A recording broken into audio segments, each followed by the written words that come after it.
지난주에 이어서 말씀드리겠습니다. 우리 모두는 날마다 사람들과 대화를 하고 대부분 큰 어려움 없이 의사소통을 합니다. 상대방이 멀리 떨어져 있고 전화나 메시지로만 연결되어 있어도 우리는 자유롭게 소통하고 대화할 수 있습니다. 그런데 하나님과의 대화인 이 기도는 조금 다른 차원의 일입니다. 많은 사람들이 하나님과의 대화인 기도를 어려워합니다. 또 어떤 사람들은 기도를 단지 자신의 소원을 하나님께 아뢰는 행위 정도로만 생각을 합니다. 무슨 말을 해야 할지 모르겠다. 내 마음대로 말해도 될까? 하는 고민 때문에 기도를 시작조차 하지 못하는 경우도 많습니다. 그리고 소원을 말하는 것이 기도라고 생각하는 사람은 자신이 이제 모든 것이 풍족할 때는 소원이 없기 때문에 기도하는 것을 또 소홀히 하게 되고 안 하는 경우까지도 많이 생깁니다. 그러나 성경은 기도가 단순한 소원 나열이나 형식적인 습관이 아니라는 점을 보여줍니다. 우리는 이런 잘못된 기도의 개념을 버리고 다시 성경적인 기도의 개념을 확립하고 또 성경적으로 기도할 수 있어야 합니다. 그래서 지난주에 이어서 오늘 기도에 대해서 다시 한번 세 가지 요점을 말씀드리고자 합니다. 첫 번째로 기도는 하나님과 언약 관계 속에서 나오는 자연스러운 반응이며 하나님과의 언약 관계 속에서 나오는 자연스러운 반응이며 우리가 하나님께 받은 은혜와 사실들을 깨닫고 마음으로 응답하는 통로다라는 것입니다. 지난번에 말씀드린 이제 감사다, 기도는 감사다 뭐와 이거와 조금 비슷한 측면이라고 볼 수 있습니다. 같은 맥락이라고 볼 수 있습니다. 다시 한번 말씀드리면 기도는 하나님과의 언약 관계 속에서 나오는 자연스러운 반응이다. 그리고 우리가 하나님께 받은 은혜와 사실들을 깨닫고 마음으로 응답하는 통로다. 이 사실을 제가 한번 좀 말씀드리겠습니다. 하나님은 독생자 예수 그리스도를 세상에 보내셔서 죄값을 속량하시고 죄인들을 하나님과 화목하도록 하셨습니다. 구세주의 이 속죄 사역을 토대로 해서 하나님께서 우리 각자에게 오셔서 당신과 우리 사이의 은혜 언약을 확립하셨습니다. 그리고 하나님께서는 우리에게 성경을 주시고 우리가 성경을 읽고 펼칠 때마다 우리에게 성경을 통해서 말씀하십니다. 게다가 하나님께서는 매 주일 우리를 사랑으로 교회 가운데 부르시는데 이 교회의 예배를 통해서 또 말씀을 통해서 우리의 상황과 우리의 특별한 처지 속에서도 말씀하시고 교훈하시고 가르치시고 일상생활의 일에서 격려해 주십니다. 하나님께서는 이미 우리에게 먼저 말씀하셨고 예수님 때문에 우리가 당신의 자녀이며 그리고 당신이 우리의 아버지라는 사실을 우리에게 들려주셨습니다. 그리고 또한 성령님께서는 우리의 삶에 늘 간섭하시고 말씀을 깨닫게 하시고 우리의 삶을 새롭게 해 주십니다. 그래서 우리의 삶은 알 수 없고 내일을 알 수 없고 변화무쌍한 이런 모든 일상생활이지만 우리는 성경과 예배의 설교를 통해서 계속적으로 하나님의 뜻이 무엇인지 하나님의 말씀이 무엇인지를 알 수 있게 됩니다.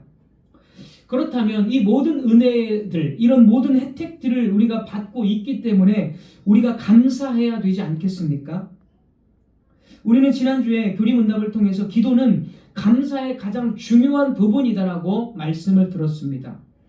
기도가 감사가 되는 이유는 앞에서 언급한 모든 은혜와 혜택들을 하나님께서 우리에게 늘 베풀어 주시기 때문입니다. 그렇다면 우리가 하나님께 침묵으로 일관해야 되겠습니까? 우리가 하나님께 무슨 말씀을 아뢰을 것인지 도무지 모르겠다고 말할 수 있겠습니까? 하나님께서 우리에게 베풀어 주신 이 모든 사실들을 우리가 알고 받아들인다면 우리가 하나님께 기도로 응답하는 것은 필수적인 일입니다. 침묵은 전혀 감사하지 않는 어리석은 행위가 되는 것이죠. 기도하지 않으면서 교회에 다니는 사람은 감사할 줄 모르는 사람입니다. 기도는 그리스도인들에게 필수적인 것인데, 왜냐하면 하나님과 대화한다는 것은 예수 그리스도 안에 있는 하나님의 구원하시는 은혜에 대한 우리의 감사를 보이는 것, 증명하는 것이기 때문입니다. 우리가 하나님의 모든 특혜와 특권과 은혜들을 알고 있음에도 불구하고 기도하지 않는 것은 그 은혜에 대해 감사하지 않는 것, 이것이 이제 지난주에 또 요점이었고 오늘도 첫 번째 요점이 됩니다. 그래서 기도라는 것은 은혜에 대한 자연스러운 반응이다.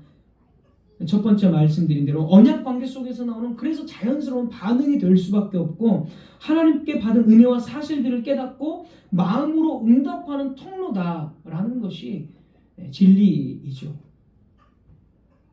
기도를 귀찮아하거나 하나님께 자주 말씀드리기를 싫어하는 것은 분명히 죄를 짓는 것이고, 우리는 그 죄에 대해서 회개해야 합니다. 그리고 무엇보다도 우리는 우리를 위해서 먼저 찾아오신, 먼저 말씀하신 하나님께 늘 감사해야 합니다.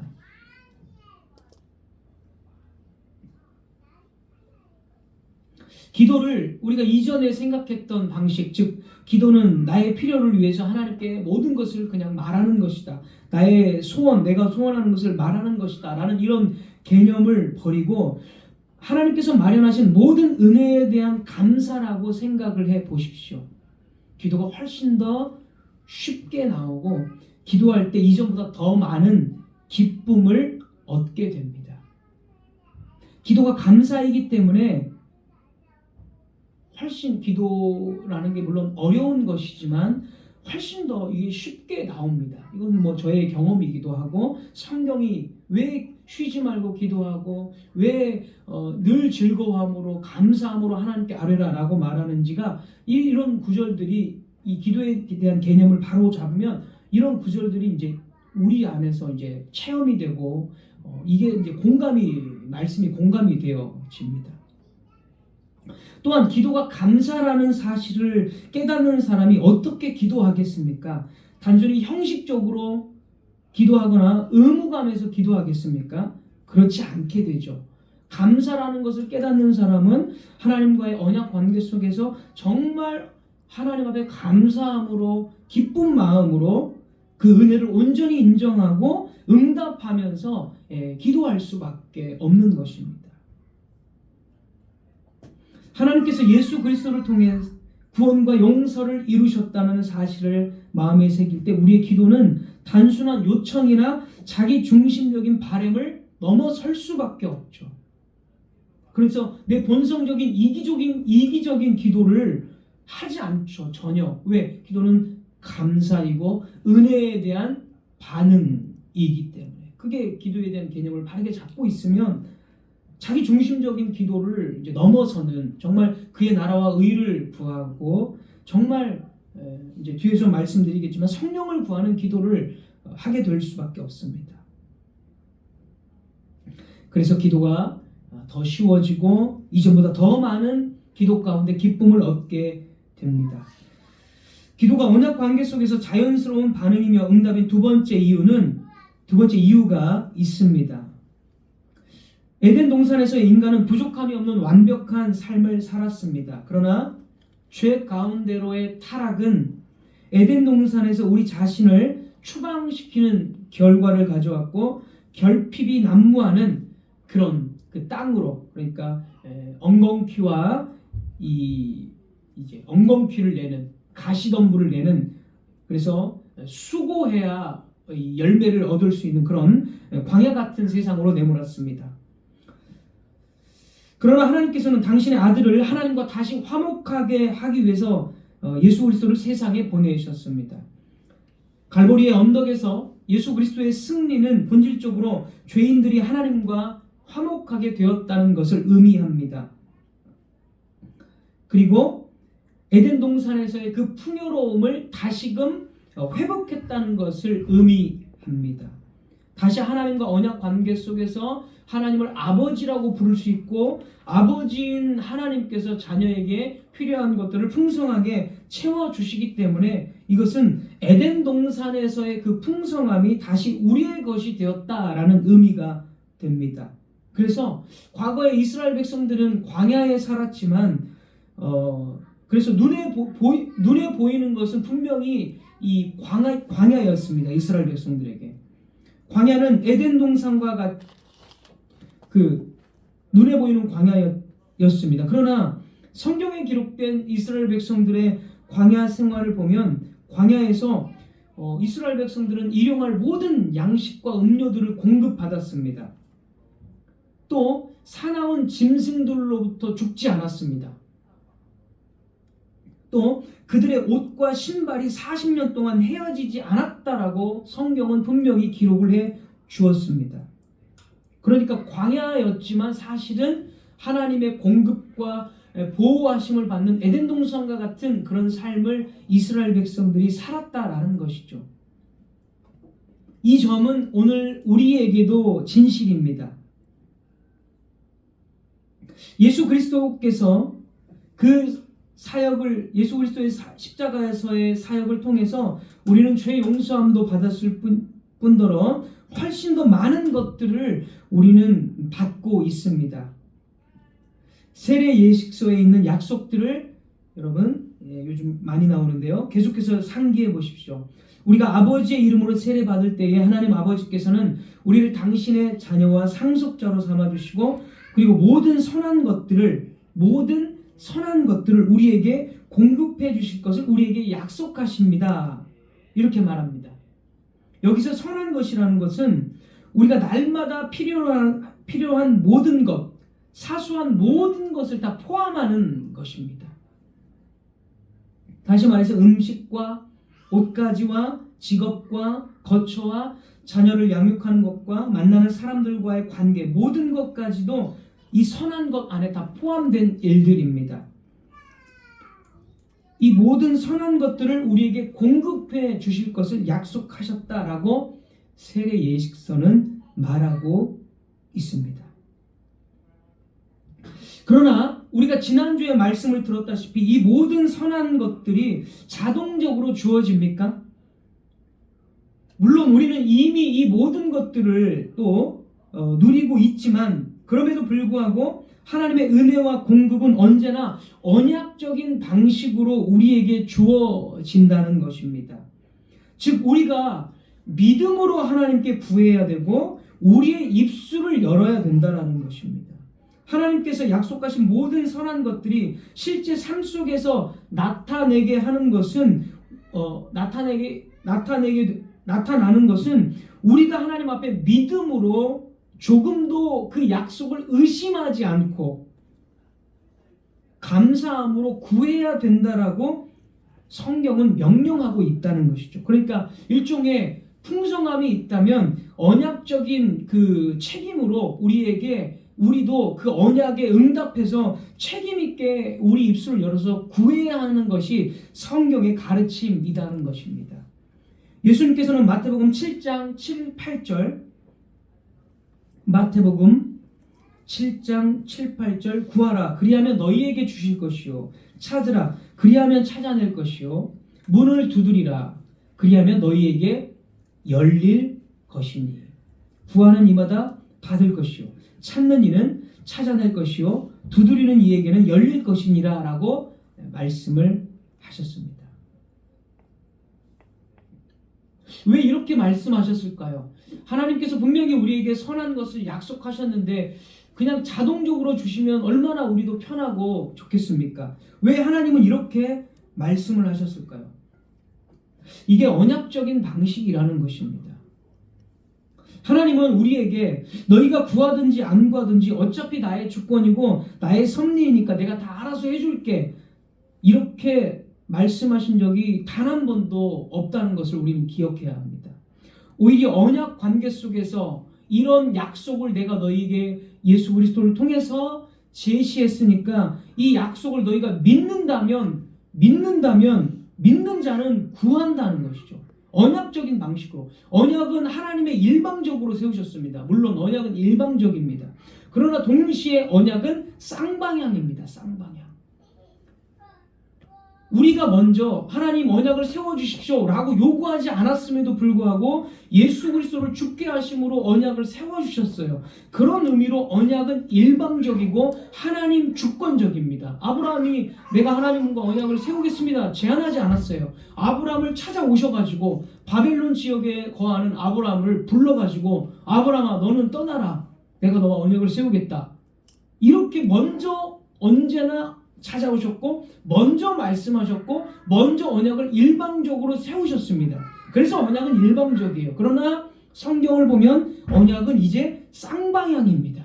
이렇게 언약을 하나님이 세우셨고 약속을 이렇게 제시하셨다면 그 약속이 믿어진다면 우리는 그 약속을 구해야 된다는 것이죠. 그래서 예수님께서도 찾으라, 두드리라, 구하라라고 말씀하셨고 바울도 빌립보서 4장 6절에서 아무것도 염려하지 말고 다만 모든 일에 기도와 간구로 너희 구할 것을 감사함으로 아뢰라 라고 바울도 똑같이 말했습니다.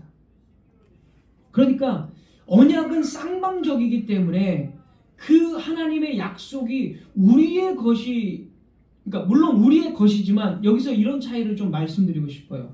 우리의 것이지만 이것을 정말 성경이 말하는 대로 감사함으로 구하고 구하는 자는 그것이 너무나 확실하게 다가오는 것입니다. 이거를 내 것이다 라고 알면서도 불구하고 알매도 불구하고 구하지 않아요. 그럼 그 약속이 내 것이라는 것이 확신이 들까요? 이게 내 건지 이게 있는 건지 아닌 건지 이게 불확실해집니다.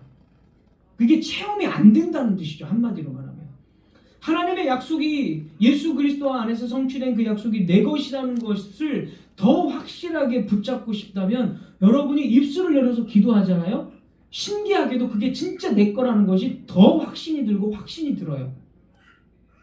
이게 모든 믿음의 사람들의 경험이고 오늘날 우리도 아마 여러분들 중에서도 그런 경험을 하신 분이 있을 겁니다. 저도 마찬가지고 성경을 연구하면 연구할수록 이것은 더 내 것이라는 확신이 들어요. 같은 원리입니다. 성경이 이렇게 써 있으니까 이거 안 봐도 돼, 안 들어도 돼, 뭐 내 거라고 하니까 이러면요 이 삶 속에서 내 것이 아니게 돼요. 자꾸 희한하게 자꾸 멀어지는 것 같아요. 하지만 내 것이라고 말씀하신 약속을 계속 묵상하고 기도하면 이게 진짜 내 것이구나. 아, 그래서 바울이 이렇게 삶을 살 수밖에 없었구나. 베드로가 이렇게 살 수밖에 없었고 아브라함이 이렇게 살 수밖에 없었구나. 그게 다 공감이 되고 진짜 내 것이라는 것이 느껴지면서 체험되고 그 차이로도 여러분 설명을 드릴 수가 있습니다. 그래서 언약적인 방식으로 우리에게 내 것이지만 더 구하라, 감사함으로 믿음으로 구해라. 성경은 언제나 조금도 의심하지 말라 이렇게 말하잖아요. 야고보서도 너희들이 얻지 못하면 구하지 아니하며 구해도 얻지 못하면 정욕으로 구하며, 그렇잖아요. 야고보서도 그렇게 말하는 겁니다.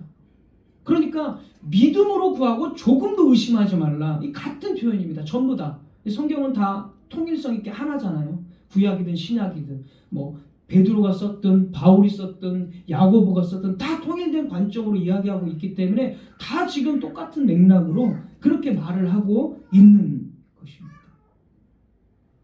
그래서 이 쌍방으로 우리가 언제나 감사함으로 믿음으로 구해야 된다라고 말하는 것이고 그게 언약 관계 속에서 자연스러운 반응입니다. 우리 교리문답 116문답 보시면 116문답 하나님께서는 두 번째 줄 하나님께서는 그의 은혜와 성령을 오직 탄식하는 마음으로 쉬지 않고 구하고 그것에 대해 감사하는 사람에게만 주시기 때문입니다. 네, 같은 맥락이죠. 지난번에 살펴본 겁니다. 우리에게 주시고 안 주시고 하는 모든 것이 하나님의 주권입니다. 섭리입니다. 그러나 쉬지 않고 구하는 자에게 준다라고 성경이 말했고 우리 교리문답도 그렇게 이야기하고 있습니다. 그리고 우리 자신을 보십시오. 우리는 내가 가진 것만으로 살 수 없는 존재들입니다. 내가 가진 것만 믿고 살아가다가 정말 큰 코 닥치는 경우, 큰 어려움이 생겼을 때 정말 아무것도 하지 못하는 경우가 얼마나 많습니까? 성경은 사람이 떡으로만 사는 것이 아니다. 그러니까 이 말은 사람이 내가 가진 어떤 물질적인 것만 가지고 사는 것이 아니다. 뭐 이런 의미죠. 떡으로만 사는 것이 아니라 하나님의 말씀으로 산다고 했습니다. 즉 우리는 하늘의 은혜를 가지고 사는 존재다라는 뜻입니다. 그런데 어떻게 떡으로만 사는 것처럼, 내가 가진 물질로만 사는 것처럼 어떻게 하나님의 은혜를 구하지 않고 살 수 있겠습니까? 심지어 우리는 내일 일을 알 수 없어요. 내일 일을 알 수 없는 우리는 미래의 필요와 불확실한 상황 속에서 나 자신의 한계를 경험합니다. 큰 소리 빵빵 치더라도 치는 사람이 많이 있는데 그 사람이 어느 날 그냥 돌연 갑자기 무슨 마비가 왔다든지 갑자기 무슨 사업이 망한다든지 그런 일도 우리가 얼마나 주변에서 많이 봅니까? 그러니까 우리는 내일 일을 모른다는 거예요. 그래서 내 힘과 계획만으로는 다가올 이 미래, 다가올 문제를 예측하거나 감당할 수 없고 결국에 이 말은 하나님의 공급과 보호 없이는 아무것도 확실하게 보장받을 수 없다는 사실을 깨닫게 됩니다. 기도는 바로 이런 인간의 한계를 인정하며 하나님과 맺으신 언약 안에서 오직 그분만을 의지하며 그분의 은혜만을 의지하며 전적으로 나의 삶을 주님께 맡긴다는 언약적인 응답, 쌍방향의 교제이라는 거죠. 기도라는 게. 그래서 우리는 기도해야 합니다. 이런 여러 가지 이유들 때문에 우리는 기도해야 합니다. 두 번째로, 그러면 내가 필요한 것이 무엇일까? 실제로 나에게 필요한 것이 무엇입니까? 하는 것입니다. 큰 두 번째, 내가 실제로 필요한 것이 무엇인가? 하는 것입니다. 내가 정말로 필요한 것이 좋은 자동차입니까? 큰 집, 넓은 집, 또는 배우자, 아니면 더 나은 직장에서의 어떤 환경입니까? 여기에 대한 대답을 우리가 시편 143편에서 한번 좀 찾아보겠습니다. 시편 143편 3절.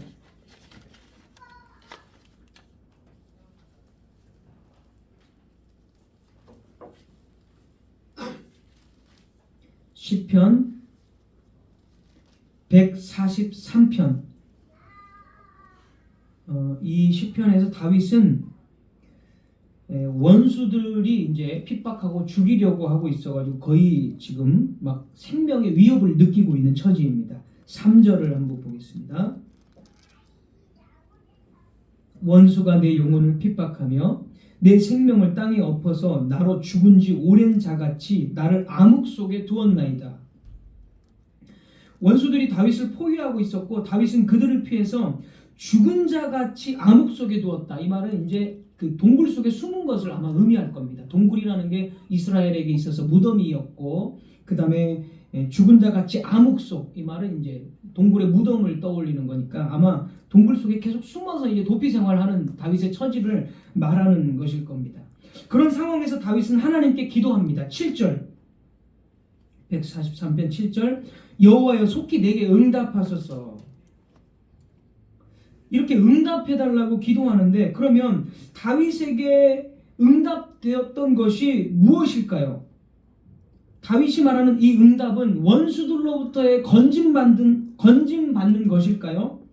분명히 9절에서 다윗은 원수에게서 건짐을 받게 해달라고 물론 기도합니다. 9절에서. 그래서 원수에게 건짐받는 것이 물론 다윗의 어떤 기도 제목이라고 볼 수 있어요. 그러나 원수에게 건짐받는 것이 다윗이 하는 기도의 궁극적인 내용은 아닙니다. 자, 2절을 한번 보겠습니다. 143편 2절. 2절 주의 종에게 심판을 행하지 마소서. 주의 눈앞에는 의로운 인생이 하나도 없나이다. 자, 여기서 다윗은 자신에게 아무런 의로움이 없다라고 고백을 하고, 그리고 오히려 죄인이라고, 의로운 인생이 하나도 없다. 그러니까 본인이 죄인이라는 걸 알죠. 그리고 심판을 행하지 말라는 뜻은 자기가 죄인이기 때문에, 타락한 존재이기 때문에 하나님께 심판을 행하지 말라라고 이야기해 줍니다. 그러니까 자기는 심판당할 수 없는 존재다. 그러나 심판을 행하지 말라, 이렇게 기도합니다. 그럼 왜 심판을 행하지 말라고 기도할 수 있습니까? 죄인인데. 그것은 뭘 알았기 때문이에요? 하나님의 자비와 인자하심을 알았기 때문에, 나에게, 내가 죄인이지만 주 앞에서 의로운 인생은 하나도 없지만 그럼에도 주님, 나에게 심판을 행하지 마십시오. 왜요? 하나님의 자비하심과 인자하심을 아는 자만이 그렇게 기도할 수 있는 거예요. 다윗은 그것을 알고 그렇게 기도한 겁니다. 그러니까 다윗은 지금 하나님의 인자하심과 자비하심을 호소하고 있습니다. 11절 한번 보겠습니다. 11절 여호와여, 주의 이름을 위하여 나를 살리시고 주의 의로 내 영혼을 환난에서 끌어내소서. 자, 주의 이름을 위해서 나를 건져달라는 겁니다. 주의 이름, 원수들에게 건짐받는 건데 주님의 이름을 위해서 건짐받고 주님의 의로 내 영혼을 환난에서 건져달라는 거예요. 지금 다윗의 요청은 자신의 안전이 우선이 아니고 지금 하나님의 이름과 의로우심이 드러내는 그런 간구입니다. 그 다음에 이제 12절 보십시오. 마지막 12절. 또 12절. 주의 인자하심으로 나의 원수들을 끊으시고, 원수들로부터 구원받는 것은 주의 인자하심으로 해달라는 겁니다. 그러니까 다윗의 궁극적인 기도는 여기서 보면 하나님의 인자하심, 하나님의 공의로우심, 원수한테 죽으면 하나님의 공의, 의인이 원수들로부터 죽어가지고 원수들이 막 조롱하고 비웃으면 하나님의 공의가 이게 충성이 안 되잖아요. 그러니까 지금 언약의 하나님께 하나님의 공의가 있고 하나님의 인자하심이 딱 있기 때문에 원수들로부터 나를 구원해야 됩니다. 왜냐하면 하나님의 자비하심, 하나님의 공의로우심 때문에. 그러니까 다윗의 이 기도에는 그 근원적인 것은 하나님의 인자하심에 호소하는 기도이고 하나님의 공의가 실현되는 기도였습니다. 그래서 다윗이 필요한 게 무엇입니까?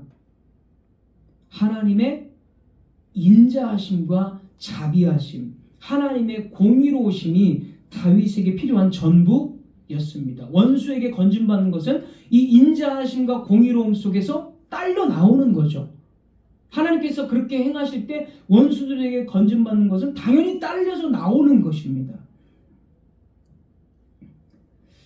그래서 다윗은 장차 오실 메시아를 통해서 이루어질 하나님의 공의와 인자하심, 바로 예수 그리스도의 구속 사역을 통해서 이루어지는 하나님의 공의와 자비하심에 기대어서 그것을 요청한 것입니다.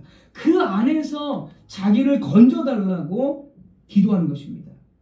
즉 다윗은 예수 그리스도의 구속 사역을 통해서 임하는 하나님의 은혜와 공의로우심이 무엇보다도 먼저 필요했습니다. 겉으로는 원수들에게 건짐받는 것처럼 보여지지만 그것은 부수적으로 하나님의 자비와 인자하심 속에서 부수적으로 딸려 나오는 것이었습니다. 이 사실은 우리에게도 의미심장한 의미를 던져줍니다. 위기가 닥칠 때 우리는 하나님께 도와달라고 부르짖습니다. 물론 이렇게 하는 것도 유익하고 괜찮습니다. 그러나 위기가 끝나자마자 기도하고자 하는 마음이 사라져버리고 우리는 이전보다 하나님을 찾지 않게 됩니다. 그러니까 우리는 위기가 필요할 위기가 올 때만 하나님이 필요했다라는 뜻이 됩니다. 그러나 다윗의 기도를 통해서 주님께서는 우리가 그냥 표면적인 위기에서 탈출하는 것보다 훨씬 더 본질적인 기도의 내용이 있다는 것을 우리에게 가르쳐 주시는 거죠. 그것은 우리가 그리스도 안에 있는 하나님의 은혜를 필요로 하는 존재다라는 것, 그 은혜를 먹고 사는 존재다라는 것을 주님께서는 가르쳐 주시는 것입니다. 우리에게 필요한 것, 빚을 빨리 갚는 것, 생활에 어떤 안정을 얻게 되는, 물질적인 안정을 얻게 되는 것, 내가 가지고 있는 질병이 빨리 낫는 것, 이게 우리에게 궁극적으로 필요한 것이 아니라 예수 그리스도의 구속 사역 안에 이 모든 것들을 은혜와 그 자비로우심을 구할 때 그 나머지 것들은 딸려져 나온다는 거죠. 그러니까 예수님께서 아까 그 세례 예식소에서 이 모든 선한 것들을 우리에게 주시겠다라고 약속을 하신 것입니다. 그래서 우리가 정말 필요한 것은 내가 당장 수중에 돈이 100만 원, 1000만 원 이게 있는 것, 이게 필요한 것이 아니라 예수 그리스도의 은혜와 자비, 그 은혜를 먹고 사는 존재죠. 사람이 떡으로 사는 것이 아니라 하나님의 입으로 나오는 말씀으로 산다. 다 같은 맥락이 되는 것입니다. 그래서 우리에게 필요한 게 바로 이겁니다. 마지막으로 세 번째, 그러므로 우리는 언제나 성령을 구해야 합니다. 누가복음 11장 13절. 누가복음 11장 13절. 너희가 악할지라도 좋은 것을 자식에게 줄 알거든 하물며 너희 하늘 아버지께서 구하는 자에게 성령을 주시지 않겠느냐. 주님께서는 우리가 궁극적으로 구할 것은, 그래서 아까 두 번째 말씀과 같이 하나님의 은혜를 적용시켜주는 성령님임을 가르쳐 주십니다. 그러니까 이렇게 생각하시면 됩니다. 우리가 필요로 하는 모든 것은 무엇이든지 은혜라는 말과 성령이라는 말 안에 다 들어 있습니다. 성령은 하나님께서 구하는 자에게 주시는 가장 좋은 하나님의 선물이기에 주님께서는 성령을 구하라고 말씀하십니다. 그리고 이 성령을 구하라는 말이 그냥 오직 영적인 것만을 구해라 이런 의미는 아니라는 거 여러분 아실 겁니다. 가장 좋은 선물인 성령을 주시겠다고 약속하신 하나님께서 그것보다도 훨씬 가치가 없는 다른 것들을 우리에게 아끼실 리는 없기 때문입니다. 그래서 우리는 더욱 담대하게, 더욱 지속적으로, 무엇보다 가장 우선적으로 성령을 구해야 합니다. 왜냐하면 성령 안에 하나님께서 우리에게 주실 모든 선한 것들이 다 들어있기 때문입니다. 하나님은 성령 안에서 우리에게 생명과 능력, 위로와 인도, 필요한 모든 것, 지혜와 거룩함, 신령한 모든 것들을 실제로 역사하시며 주십니다. 그러므로 성령을 구하는 사람은 그 어떤 좋은 것을 놓치지 않는 사람입니다. 뿐만 아니라 우리가 성령을 구해야 하는 더 깊은 또 다른 이유도 있습니다. 성령님께서는 그리스도의 십자가와 그 죽음과 부활로 이루신 모든 은혜를 우리 마음과 삶 속에 실제로 적용시켜 주시는 분이기 때문입니다. 믿음을 주시는 분도 성령이고 우리를 날마다 새롭게 하시는 분, 순종하게 하시는 분도 성령님이십니다. 그리스도의 죽음과 부활을 우리에게 적용시켜 주시는 분이 성령님입니다. 따라서 성령을 구하지 않는다면 우리는 그리스도께서 이미 이루신 은혜를 잘 모른 채 살아갈 수밖에 없습니다. 성령을 구하는 자는 날마다 새로워지고 아침마다 새로워질 것입니다. 고린도후서 4장 16절. 우리의 겉사람은 낡아지지만 우리의 겉사람, 우리의 외모는 낡아질 수밖에 없죠. 그러나 우리의 속사람은 날로 새로워지는도다. 고린도후서 4장 16절의 말씀입니다. 성령을 구한다는 것은 그리스도의 은혜를 구하는 것이며 하나님의 언약의 모든 복이 우리 안에서 실제가 되기를 바라는 신앙의 절정, 기도의 절정입니다. 말씀을 맺겠습니다. 사랑하는 성도 여러분, 오늘 우리는 무엇을 위해서 기도하고 있습니까? 혹시 여러분은 기도를 쉬고 있지 않습니까? 하나님께 감사를 쉬고 있지 않습니까? 하나님의 아들로서 하나님과 화목을 얻어주신 일에 정말로 입을 열어서 감사하고 있습니까? 이제는 기도조차도 죄의 종이었던 옛 방식과 달라졌습니까? 왕이요, 제사장이요, 선지자로서의 직분에 서서 우리의 현실을 본다면 분명 성령을 얻고자 하나님께 찾고 두드리고 간구하게 될 것입니다. 왕이요, 제사장이요, 선지자의 직분을 우리가 가지고 영적으로 그 직분을 가지고 살아가는데 그것을 잘 감당하기 위해서 우리는 성령을 찾고 구할 수밖에 없습니다. 그리고 이러한 기도 가운데서 우리는 비로소 하나님께서 우리를 어떤 존재로 부르셨는지, 어떤 길로 이끌고 계신지를 분명히 알아가게 될 것입니다. 성령께서 인도하시는 그 길 위에서 하나님은 우리를 당신의 뜻을 이루는 도구로 세워 가실 것입니다. 기도하겠습니다.